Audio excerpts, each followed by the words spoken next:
As a public speaker, we have to connect with our audience effectively to make an impact. और वो होगा कैसे? By making our message relevant to them. My dear friends, if you are looking for connecting with the audience and how you can make your message relevant to them, then this video is for you. Now, हम इस video में बात करेंगे कैसे आप लोगों के साथ कनेक्ट कर सकते हैं, कैसे आप अपने मैसेज को लोगों से रेलेवेंट बना सकते हैं। वो कौन कौन सी चीजें हैं जिसको आपको ध्यान में रखनी है अपने मैसेज को बनाने से पहले, वो कौन कौन सी स्ट्रेटजीज हैं जिसको फॉलो करने के बाद आप लोगों से इंस्टेंट कनेक्ट कर सकते हैं, आप अपने मैसेज को उनके रेलेवेंट बना सकते हैं। तो चलिए शुरू करते हैं।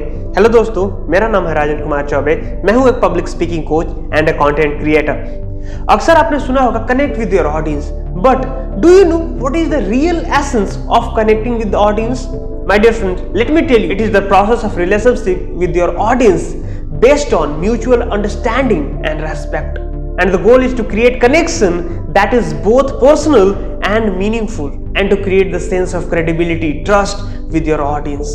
My dear friends, अगर आपने लोगों के साथ कनेक्ट कर लिया, अगर आपने उनके पर्सनल लेवल पे कनेक्ट कर पा रहे हो, that is what is called connecting with your audience.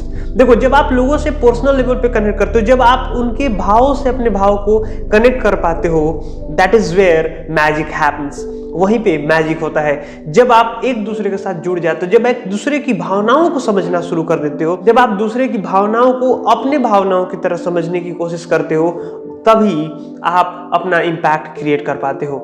Now प्रश्न अब ये उठता है कि हम अपने मैसेज को कैसे रेलेवेंट बनाएं, हम अपनी ऑडियंस से कनेक्ट कैसे करें।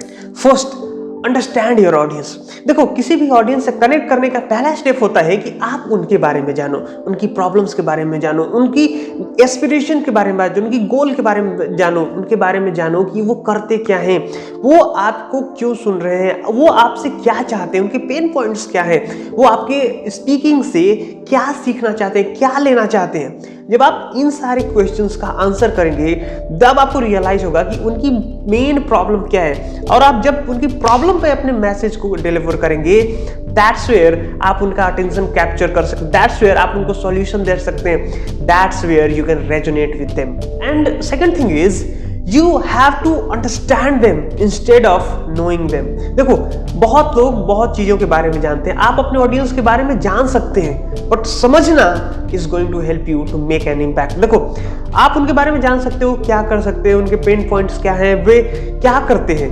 बट जब आप उनको समझने की कोशिश करोगे, जब आप उनके शूज में अपना पैर डालकर देखोगे, दैट्स वेयर यू रियलाइज कि उनकी एक्चुअल प्रॉब्लम क्या है, वो एक्चुअली में आपसे चाहते क्या है। दैट्स वेयर आप उनका अटेंशन कैप्चर कर सकते हो, अभी आप उनके हिसाब से कंटेंट क्रिएट कर सकते हो जो उनके लिए बहुत बेनिफिशियल होगा। Second point is make it relevant. देखो, to connect with your audience you have to be relevant to them. वो किस चीजों के बारे में ज्यादा बात करना पसंद करते हैं, उनको किस चीजों में ज्यादा चैलेंजेस आते हैं, वो किस चीज से ज्यादा रिलेट कर पाते हैं, you have to talk on that. देखो, to make relevant, keep this in your mind, you have to make your message in such a way that after listening to you what they will get, वो क्या top 3 things हैं जो वो last में सीखेंगे, वो क्या 3 मैसेज हैं जो उनको चाहिए, वो क्या 3 सॉल्यूशंस हैं या 3 तरीके हैं जिससे उनकी प्रॉब्लम को सॉल्यूशन मिल सकता है। माय डियर फ्रेंड्स, जब आप लोगों की प्रॉब्लम के बारे में बात करते हो, उनकी चैलेंजेस के बारे में बात करते हो, that's where people feel relatable. अगर मुझे कम्युनिकेशन में प्रॉब्लम हो रही है और कोई भी व्यक्ति कम्युनिकेशन सिखा रहा है कि जैसे मैं सीखना चाहता हूं या जो मेरा तरीका है, that's where I will feel connected with that person, that's where I will feel relevant to that person. Third point is speak their language. जब आपको ऑडियंस की क्लियर अंडरस्टैंडिंग हो जाती है कि आपकी ऑडियंस कौन है, वो क्या चाहती है, उनकी प्रॉब्लम्स क्या है, वो कौन है, वो क्या करते हैं, देन अब बात आती है कि स्पीक देयर लैंग्वेज। देखो, आप उनकी भाषा बोलना शुरू करो जो वो अपनी लाइफ में टर्म्स फ्रेजेस यूज कर सकते। जैसे आप अगर गुजरात में हो तो आप यूज कर सकते हो केम छो, अगर आप बिहार झारखंड में हो तो आप बोल सकते हो का हलवा। तो इससे लोग रिलेटेबल फील करते हैं कि यार मैं जैसा हूं वैसा वो भी व्यक्ति बोल रहा है। जैसे अगर कोई भी यूएस का प्रेसिडेंट या कोई अन्य देश का प्रेसिडेंट और कोई भी व्यक्ति इंडिया में आता है और इंडिया में स्पीच देता है तो अपनी स्पीच कैसे स्टार्ट करता है, नमस्ते। माय डियर फ्रेंड्स, इससे हम उनसे रिलेट कर पाते हैं, हमें लगता है कि ये व्यक्ति हमारा अपना व्यक्ति है। This is what we have to do. अब आप डिसाइड कैसे करोगे कि आपको किस तरीके से बात करना है। जरूरी नहीं कि आप सेम चीजें हर एक स्पीच में बोलो, हर एक इन्वायरमेंट में बोलो। That need to be different. So how will you decide? Speak based on their region, their language, their culture, their event. और अगर आप प्रोफेशनल टॉक में हो तो आप प्रोफेशनल तरीके से बात कर सकते हो, अगर आप कैजुअल टॉक में हो तो कैजुअल तरीके से बात कर सकते हो। इन सारी चीजों पे जब आप ध्यान दोगे देन यू विल रियलाइज कि जब आप बोल रहे हो आप अपनी ऑडियंस से डीपर लेवल पे कनेक्ट कर पा रहे हो, आप अपने ऑडियंस पे इंपैक्ट क्रिएट कर पा रहे हो। So this is how you have to go ahead with that. Point 4 is एक कॉमन तरीका है जिससे हम अक्सर लोगों से रिलेट कर पाते हैं, by addressing their pain point.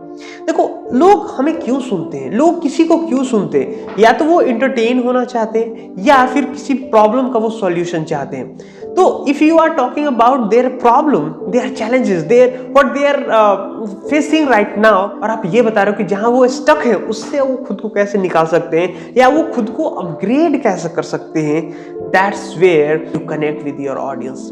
वो प्रॉब्लम कुछ भी हो सकता है, उनका पर्सनल हो, प्रोफेशनल हो, उनका करियर हो, उनका सोशल प्रॉब्लम हो, चाहे जो भी प्रॉब्लम हो, चाहे वो खुद को अपग्रेड करना चाहते हो, अगर आप उनकी प्रॉब्लम का सॉल्यूशन दे रहे हैं, that's where people feel connected with you.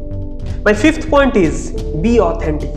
देखो यार, जब लोगों से आप कनेक्ट करने की बात कर रहे हो ना, you have to be you. You don't need to pretend to be somebody else, और आपको ये प्रिटेंड नहीं करना कि आप बहुत जानते हो, बहुत एक्सपर्ट हो। You have to express yourself in a way, the way you are. My dear friends, जब लोगों के साथ आप ऑथेंटिक सेल्फ में आते हो ना, कि मैं ऐसा ही हूँ, इस मोड में आते हो, people automatically connects with you. देखो, समझो इस बात को, पीपल हैव ग्रेट नॉलेज, उनके पास बहुत नॉलेज है, बहुत जानकारी है, बहुत इंफॉर्मेशन है। Why they are listening to you? Just by listening your experience. वो आपकी एक्सपीरियंस को सीखना चाहते हैं, वो आपकी लाइफ से कुछ सीखना चाहते हैं। और जब आप खुद की लाइफ के बारे में ऑथेंटिक नहीं हो, why they will feel connected with you. This is so deep my dear friend. You have to express yourself the way you are, that's where you connect with their audience. एक बात और है, जब आप genuine नहीं होते हो ना, लोग सेंस कर लेते हैं कि यू आर नॉट जेन्युइन। लोगों को पता चलता है you are not yourself, you are not authentic. देखो, जब आप किसी दोस्त से मिलते हो ना, वो बहुत बड़ी बड़ी बातें करता है, बहुत अजीब अजीब सी बातें करता है कि मैं ये हूं, मैं वो हूं, मैं ये करता हूं, मैं वो करता हूं। बट एट दैट मोमेंट एक चीज आपको रियलाइज होती है, यार this is not what he is doing. ये जो बोल रहा है वो नहीं करता है, ये झूठ बोल रहा है, या इससे मुझे वो वाइब्स नहीं आ रही। Same happens while speaking in front of your audience. जब आप लोगों के साथ कनेक्ट करना चाहते हो ना, you have to be authentic, you have to express yourself. So my dear friends, ये पांचों पॉइंट्स आपको बहुत ज्यादा हेल्प करने वाली हैं आपको ऑडियंस से कनेक्ट करने में, आपके मैसेज को उनसे रेलेवेंट बनाने में। माय डियर फ्रेंड्स, उम्मीद करता हूँ कि ये वीडियो आपको बहुत पसंद आई होगी। If you like this video, do share with your loved ones and share your precious comment here. Thank you so much for watching this. See you in the next video. Till then, bye bye, take care.